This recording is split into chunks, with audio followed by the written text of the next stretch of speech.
Esse texto chama-nos atenção para um momento muito especial. Um momento em que um pai tinha uma vida conturbada, uma vida cheia de problemas, uma vida na qual faltava paz, faltava alegria, faltava satisfação.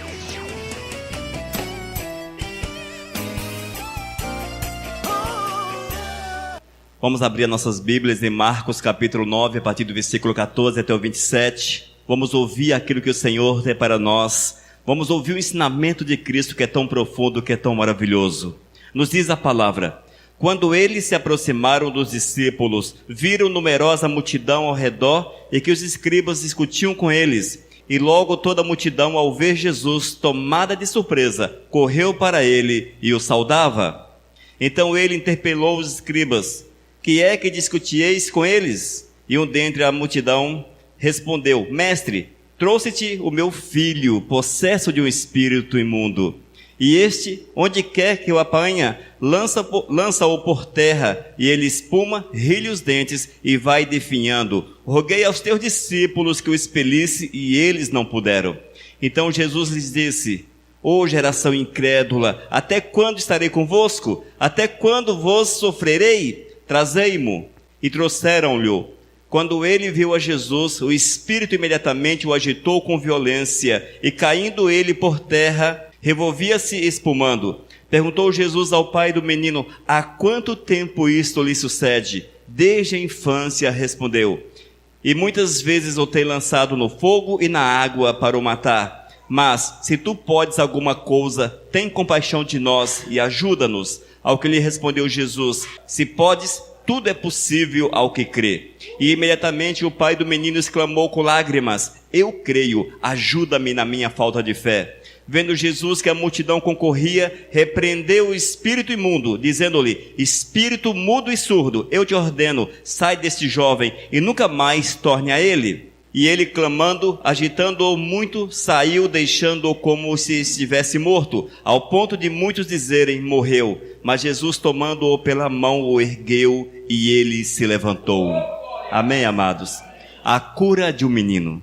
Senhor, nós te louvamos pela tua palavra, Pai, pelos ensinamentos que traz ao nosso coração, pela oportunidade que nós temos em ver o teu poder, vermos a tua glória, Senhor. E queremos que tu venhas falar conosco nesta noite, para que teu nome seja honrado e glorificado em nossas vidas, em nome do teu Filho Jesus. Amém, Senhor. Aleluias. Queridos, esse texto chama-nos atenção para um momento muito especial. Um momento em que um pai tinha uma vida conturbada, uma vida cheia de problemas, uma vida na qual faltava paz, faltava alegria, faltava satisfação, haja vista que seu filho, ele era possesso por um demônio. E esse demônio, ele roubava toda a alegria da casa, roubava com certeza a paz daquela família e, com certeza, o tormento era muito intenso. Muitas vezes, amados, nós temos visto a mesma coisa no dia a dia. Muitas vezes a vida tem sido roubada pelo maligno. O maligno tem entrado na casa, o maligno tem entrado na vida das pessoas e o tormento tem se instalado e as pessoas não sabem o que fazer e recorrem a toda sorte de fórmula que é apresentada. Se dizem: ali tem alguém que pode mudar a tua sorte, vão até aquela pessoa. Este está ali, vão até ela. Enfim, corre e bate em todas as portas, quando deveriam bater na única porta, aquela que se abre, aquela que pode mudar a história da humanidade, a história das famílias, que pode mudar a nossa história. Este é o Senhor, é aquele que pode reescrever todo o nosso ser, fazer-nos novo, nos dá, amados, a alegria de estarmos continuamente na presença do Mestre e vivermos a paz que nos é dada pelo Espírito Santo. Isso é possível, irmãos, totalmente possível. Nesse texto vemos que o pai, para receber a paz da sua casa, foi necessário recorrer ao Mestre. Houve uma ação, ele saiu do seu lugar, ele deixou aqueles em casa, ele foi até Cristo Jesus, haja vista que existia no seu coração a esperança da solução, a esperança da cura, a esperança da libertação do seu filho. Nós temos que irmos ao encontro de Cristo Jesus. Não sei qual é o teu problema, talvez não seja tão tenso quanto desta família, porém, é um problema. E cada um sabe a intensidade das suas dores. Cada um sabe a intensidade dos seus problemas. Talvez eu olhe para você e não veja teu problema tão grande, mas você olhe para mim e também não vê meu problema tão grande. Mas eu quero afirmar para vocês que nós sabemos o tamanho dos problemas que passamos por ele. Mas só Jesus pode mudar essa história, só Cristo pode mudar essa história, irmãos. Eis o porquê que nós temos que buscar a Deus com todas as nossas forças, com todo o nosso vigor. Nós não podemos economizar na busca pelo Mestre, podemos economizar em todas as áreas da nossa vida. No entanto, na busca pelo Mestre, não podemos economizar, mas temos que corrermos e nos entregarmos por completo para vermos a bênção do Senhor. Amados, Jesus estava no monte. Foram momentos especiais no qual ele passou pela transfiguração, onde ele mostrou a sua verdadeira glória. Passou ali por momentos magníficos. Ao descer do monte, ele encontra toda aquela população, toda aquela multidão ali reunidas, e os escribas, que eram os mestres da época, interrogavam ali os discípulos, aqueles que não haviam subido com Cristo ao monte. Eles estavam ali no sopé do monte e sendo interrogados, estavam discutindo enquanto deveriam agir no poder e na glória do Senhor. Irmãos, nós não podemos perder tempo com discussões, nós não podemos perder tempo com nossos achismos, nós não podemos perder tempo porque não temos tempo para o Senhor. Entenda, amados, que a nossa vida é para o Senhor Jesus. Nós temos que viver somente para Cristo. Eu não posso ficar sentado com você, você não pode ficar sentado com ninguém, discutindo situações que não te levam a lugar nenhum. Mas busque o Senhor, busque Deus, porque é Ele que te enche, é Ele que pode fazê-lo transbordar, é o Senhor que pode mudar por completo a nossa visão e encher o nosso coração de sede, de fome por Ele. Mas, amados, tudo isso é fruto de uma busca, tudo isso é fruto de corrermos atrás do Criador. Só que nós temos uma dificuldade, nós não queremos correr atrás do Mestre. Nós não queremos, amados, muitas vezes nós queremos que Deus corra atrás de nós. Nós queremos que Deus corra atrás de nós. Nós vemos que esse caso citado na palavra, nós vemos que esse pai, ele saiu da sua casa, ele foi ao encontro do Mestre, porque ele tinha a esperança que Jesus poderia mudar a sua sorte, mudar a sorte do seu filho, que Cristo Jesus poderia restituir a paz à sua casa. Ele foi ao encontro do Mestre, irmãos. Se nós queremos receber de Deus alguma coisa, vá ao encontro do Senhor, vá ao encontro do Mestre. Não fique esperando o Senhor ir ao teu encontro. Jesus já fez a parte dele. Coloque na tua cabeça, permita que o Espírito Santo fale com você. Jesus já fez a parte dele. Nós temos que fazer a nossa parte. Nós, como igreja, temos a missão de fazermos a nossa parte. O Senhor já te constituiu como sacerdote. O Senhor tem um chamado na tua vida. O Senhor quer que tu sejas útil a Ele. Não seja inútil. Não seja um servo inútil. Não seja um servo inútil. Irmãos, se nós continuarmos achando que somos bons e não precisamos fazer nada, seremos demitidos da presença do Mestre. Demitidos. E não queira passar por esse momento tão tenso, tão terrível. Não queira passar. Não queira passar. Nós precisamos olhar para Cristo, irmãos, e confiarmos na mão do Senhor, naquilo que Ele pode fazer por nós. Eu acho que é desse jeito. Não, não ache, apenas viva a palavra, viva a palavra. Permita-me citar um exemplo aqui. Nós temos pedreiros neste lugar. Pedreiros têm ajudante de pedreiro. Geralmente o pedreiro tem ajudante de pedreiro. O pedreiro fala para o ajudante: faça a massa dessa forma. Uma lata de cimento e 4 de areia. Mas o ajudante acha que tem que fazer 4 de cimento e 1 de areia. Porque ele entende que aquilo é melhor. Ele entende que aquilo é certo. Que aquilo vai dar mais resistência, mais cimento, mais forte ficará. Mas não é assim, irmãos. Eu não posso fazer segundo o meu entendimento, mas segundo aquilo que Deus me ordena. Aquilo que Deus determina para mim. Eu tenho que fazer segundo aquilo que o Senhor quer, não aquilo que eu acho.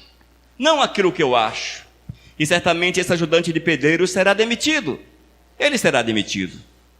não serve para trabalhar. Eu sei, amados, que é um exemplo que é simples, porém, ele mostra uma realidade que muitas vezes estamos dentro dela. Nós temos Deus como mestre, o nosso mestre, o mestre de obras. E ele determina para nós os passos, o caminho, a forma que devemos agir, como devemos agir. E nós, amados, achamos que entendemos demais e passamos a discutir com Deus, passamos a tomar nossas decisões, a agirmos da forma que nós entendemos. Ali estavam os discípulos discutindo com os mestres da sua época. Nós não estamos aqui para ficarmos discutindo, mas sim para obedecermos à voz do Senhor. Se aqueles discípulos houvessem entendido a mensagem de Cristo e levantado a voz conforme a vontade do Senhor, teriam repreendido esse espírito maligno, e aquele jovem, aquela criança teria sido liberta para a honra e para a glória do Mestre. Irmãos, a partir do momento que nós apenas submetemos a nossa vida ao Senhor, deixamos-nos dirigir pela vontade de Deus, a nossa vida será diferente, igreja. Será diferente. Uma das coisas que nós precisamos entender, irmãos, a necessidade de morrermos para nós mesmos. A necessidade de morrermos para nós mesmos. Será que eu já morri para mim mesmo? Será que você já morreu para você mesmo? Mas falamos a respeito da necessidade de morrermos para nós mesmos, porque é Cristo que precisa viver em nós, igreja. É Cristo que precisa viver em nós. E a partir do momento que Cristo vive em nós, eu não tenho vontade própria. Eu serei o ajudante de pedreiro que cumprirei as ordens do pedreiro. E não farei segundo aquilo que eu acho.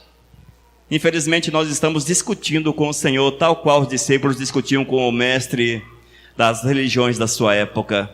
E nós discutimos e falamos mais ou menos assim: eu não preciso fazer isto, eu não preciso fazer aquilo, eu já faço, eu já ajo desse jeito, eu já tenho feito o suficiente, eu já tenho agido o suficiente. Queridos, entenda o seguinte: se você vivesse 24 horas sem parar, louvando e glorificando o Senhor, ainda era pouco. Ainda era pouco. Nada justifica, nada. Não há justificativas para as nossas justificativas. Nós nos auto-justificamos diante do Senhor. E encontramos uma série de justificativas que são até plausíveis aos nossos olhos, mas que o Senhor vomita, que o Senhor rejeita, e o Senhor afasta esses da sua presença. Queridos, estejamos atentos a esta verdade. No versículo 17 nos diz: e um dentre a multidão respondeu: mestre, trouxe-te o meu filho, possesso de um espírito imundo. E perguntou Jesus ao pai do menino: há quanto tempo isso lhe sucede? Desde a infância, respondeu. Irmãos, há quanto tempo você tem sofrido na mão do inimigo? Há quanto tempo o inimigo tem te escravizado? Há quanto tempo o inimigo tem pisado na tua vida? Tem feito você de capacho, de tapete? Talvez você me responda: pastor, eu não sou destes. Eu não sou capacho do inimigo. Eu não sou tapete do inimigo. Será? Será que não?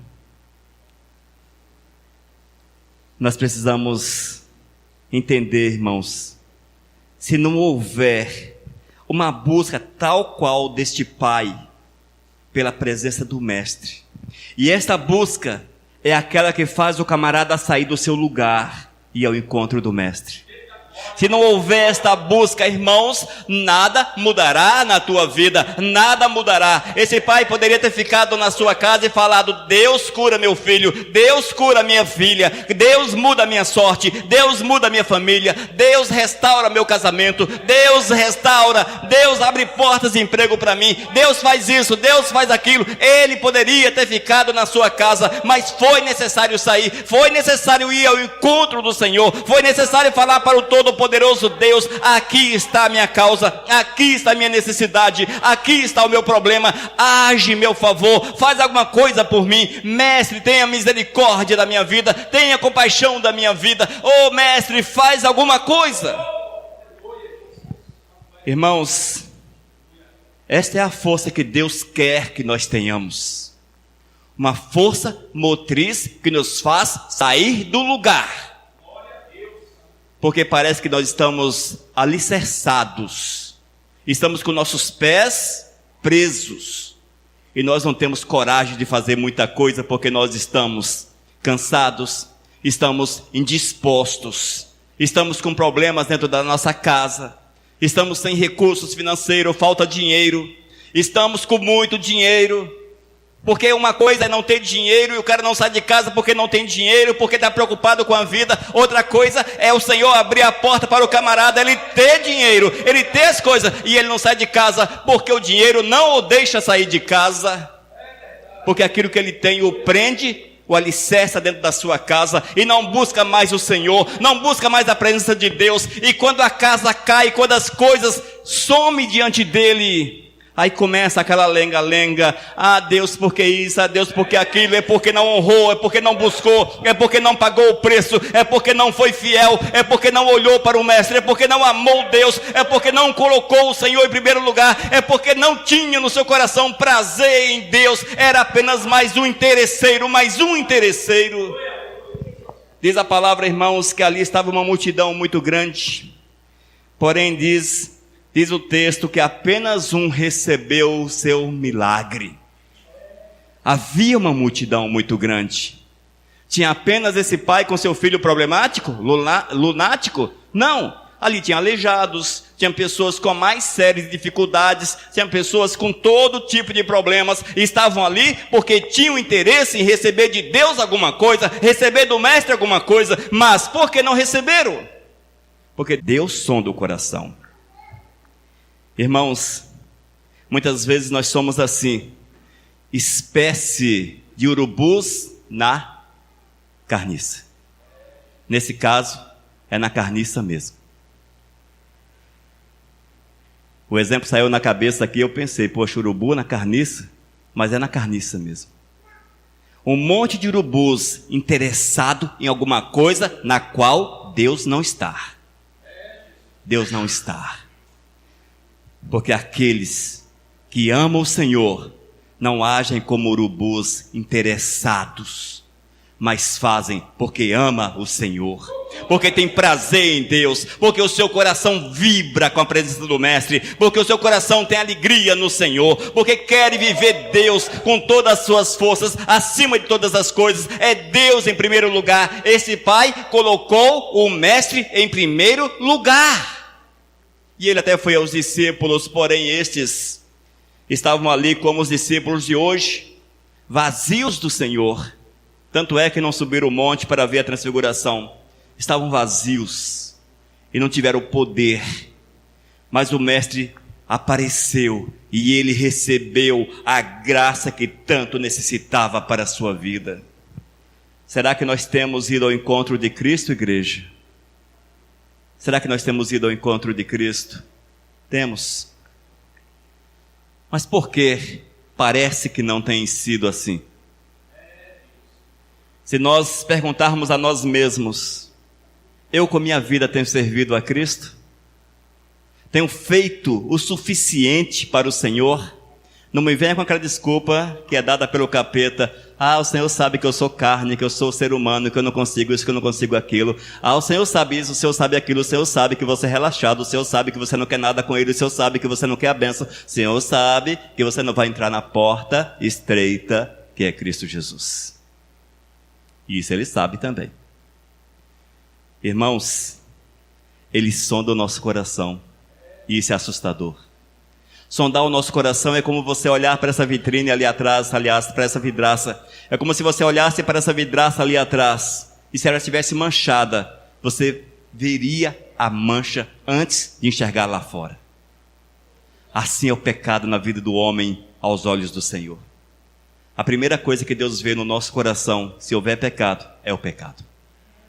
É o pecado. E se há pecado, anulou todas as demais coisas. Ah, mas eu sou dizimista. Você vai para o inferno com seu dízimo e também com as ofertas. Não salva, gente, não salva. Não salva, amados, mas é a busca pela presença do Senhor. É a presença de Deus, queridos.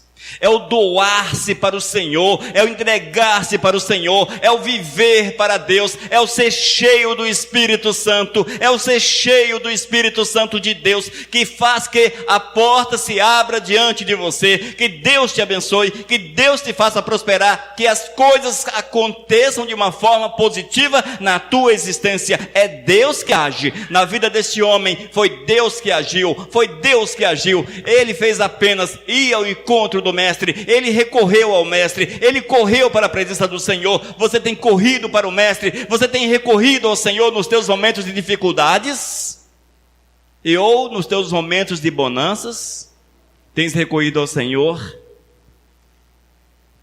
Amados, o grande X da questão encontra-se no versículos 23 e 24, ouça o que diz a palavra. Ao que lhe respondeu Jesus: se podes, tudo é possível ao que crer. Amém? Se podes, tudo é possível ao que crer. E imediatamente o pai do menino exclamou com lágrimas: eu creio, ajuda-me na minha falta de fé. Primeiro, Cristo mostra que tudo é possível. Não há impossíveis para o Senhor. Não importa quanto impossível é impossível aos teus olhos, para Deus é possível. Para Deus é possível. Para Deus é possível. Certamente para este pai, amados, certamente ele já havia recorrido à religião da sua época, àqueles que indicaram para ele como solução. Certamente ele recorreu a todas as soluções que lhe eram apresentadas. Mas ele não viu o poder, não viu a glória. Quando falaram de Cristo Jesus, ele entendeu que Jesus, este poderia mudar a sua vida. E quando interrogado por Cristo, a resposta foi: eu creio, eu creio. Você tem crido no Senhor? Será que de fato nós temos crido no Todo-Poderoso? Até que ponto a nossa fé é verdadeira? Até que ponto nós temos colocado o nosso coração ao dispor do Senhor, no mover do Espírito? Até que ponto, amados, eu tenho confessado, tenho mostrado em atos e ações que sou de Deus, que eu tenho fé no Senhor, que eu vivo, fui comprado, que Ele pagou um preço para que propriedade dele fosse eu? Até que ponto eu mostro que sou propriedade do Mestre? Queridos, essa é uma verdade que eu preciso colocar em prática na minha vida, que nós precisamos colocar em prática na nossa vida.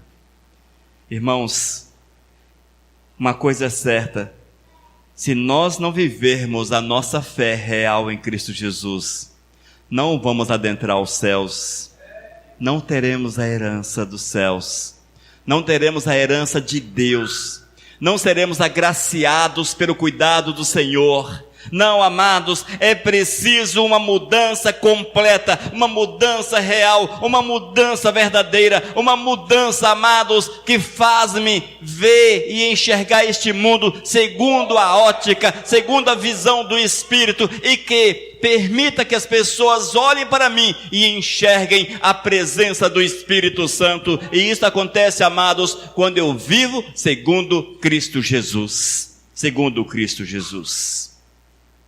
Não adianta por aí nós afirmarmos: eu sou da igreja do pastor Elias, da pastora Tenilza, eu sou da igreja do presbítero Edinaldo, eu sou da igreja da diaconisa Cida, eu sou da igreja do irmão tal, do irmão... Não adianta, isso não é testemunho. Testemunho é você afirmar: eu sou de Cristo, eu sou do Senhor, eu sou do Senhor. É mostrar em atos e ações que a tua palavra é verdadeira.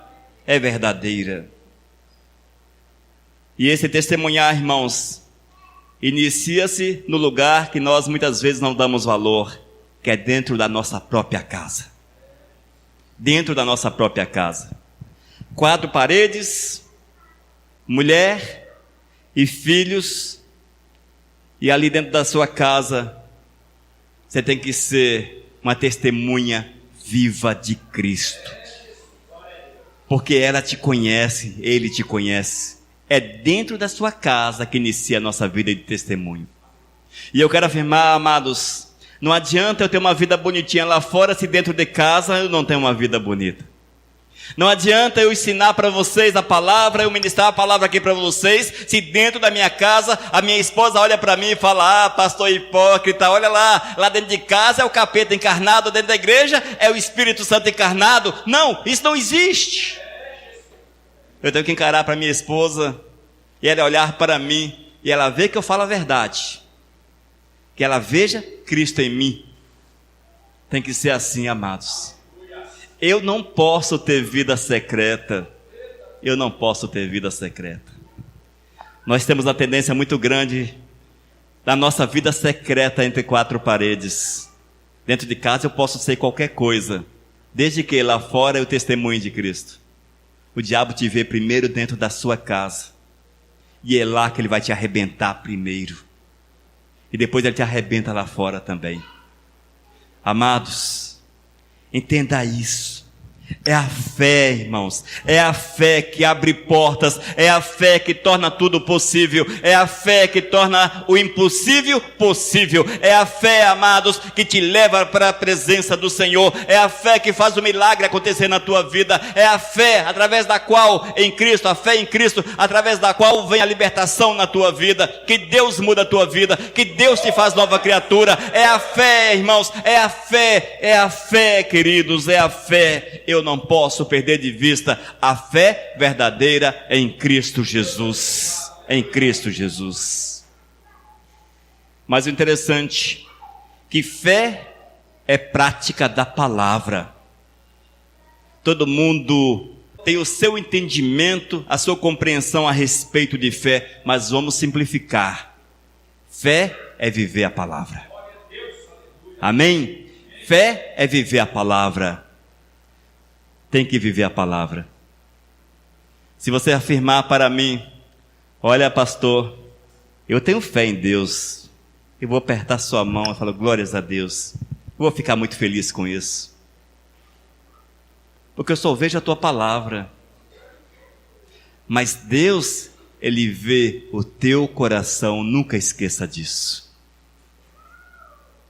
Deus, Ele vê o teu coração. Fé é prática, e prática é a palavra. Hoje nós temos visto, irmãos, que muitas pessoas tornaram-se religiosas. Eu sou da Assembleia, eu sou da Igreja de Deus, eu sou presbiteriano, batista renovada, sou adventista, sou católico, sou espírita, sou os cambau a 4. Hoje é desse jeito, e cada um vive o seu princípio de fé, e não vive a fé simples de Cristo Jesus. Jesus quer que você creia nele. Ele deseja que o teu coração seja movido pela presença do Espírito Santo, e que você possa afirmar como esse pai afirmou: eu creio, eu creio, eu creio, eu creio. E que seja uma pessoa de ação, que saia do seu lugar e vá ao encontro de Cristo Jesus. Fé prática, fé prática. Amados, é simples assim. O Evangelho de Cristo Jesus é extremamente simples. O homem é que complica demais. Nós complicamos demais aquilo que é extremamente simples. Disse Jesus: vinde a mim os cansados e sobrecarregados, e eu vos aliviarei. É fazer o quê? Vinde. Sair do seu lugar e ao encontro de Cristo. Fé é prática. Fé é prática. Devemos amar o Senhor acima de todas as coisas. Amar o Senhor é fé prática. Acima de tudo, acima do meu carro, da minha casa, da minha família, da minha esposa, esposo, filhos, dinheiro, trabalho, saúde. Eu tenho que amar o Senhor, igreja. É fé. Fé leva-me a colocar o Senhor em primeiro lugar. Fé é praticar a vontade do Senhor. E nós temos visto muitas vezes que a igreja, irmãos, afirma ter fé, mas não age segundo a fé. Não age. Não age segundo a fé. Porque muitas vezes a fé que nós queremos que seja prática é a fé do receber. Eu quero receber a cura, quero receber a paz, quero receber o trabalho, quero receber isso, quero receber aquilo, mas a fé verdadeira é aquela que te faz entregar. É aquela que te faz dar.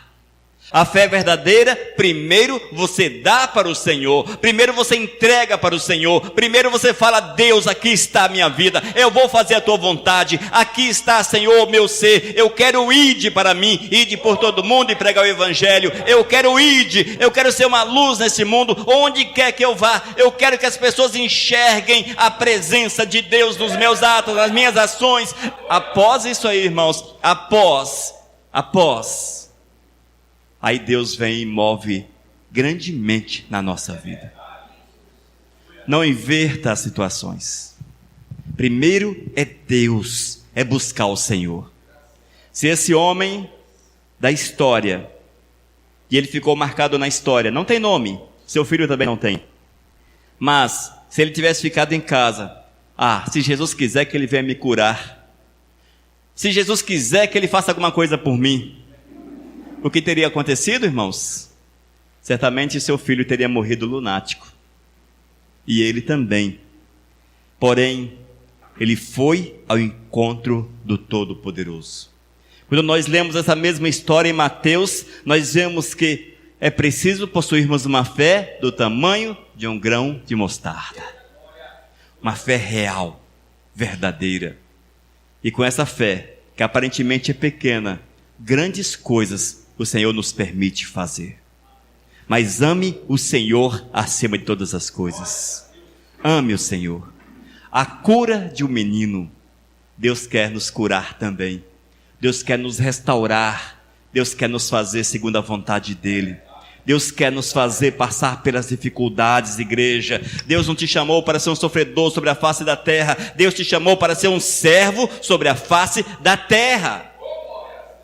Dias desses eu falava para alguém, não me lembro quem, que nós temos dentro da cabeça uma ideia satânica, que nós nascemos para sofrer, e aqui vamos sofrer, e aqui vamos morrer, e aqui vamos viver só no sofrimento. Não é essa a ideia do Senhor para a nossa vida.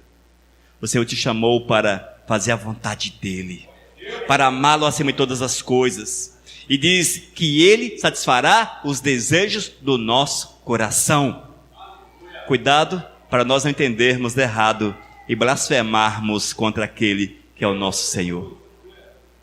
Amados, Deus te chamou para ser vencedor sobre a face da terra, mas a nossa vitória é em Cristo Jesus. É primeiro em Cristo. Não inverta, não busque a vitória antes de Cristo Jesus. Busque Cristo antes, porque é Ele que dá a vitória a você. E você certamente será vencedor. E a glória do Eterno manifestar-se-á através da tua vida. Esta é a realidade da cura de um menino. Esta é a realidade da cura de Deus na nossa vida, desde que entendamos e pratiquemos a vontade do Mestre. Amém, igreja? Nós vamos orar.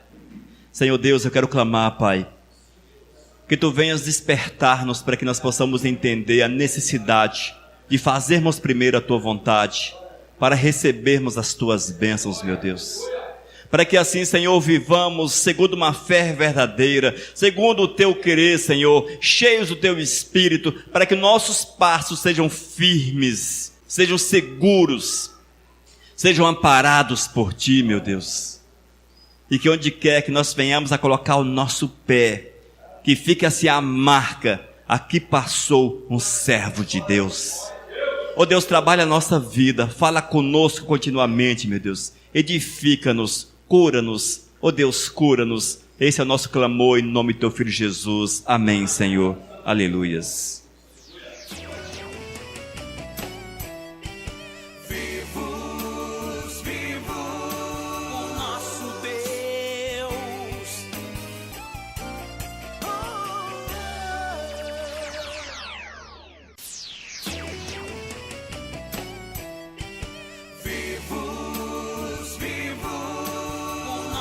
Deus.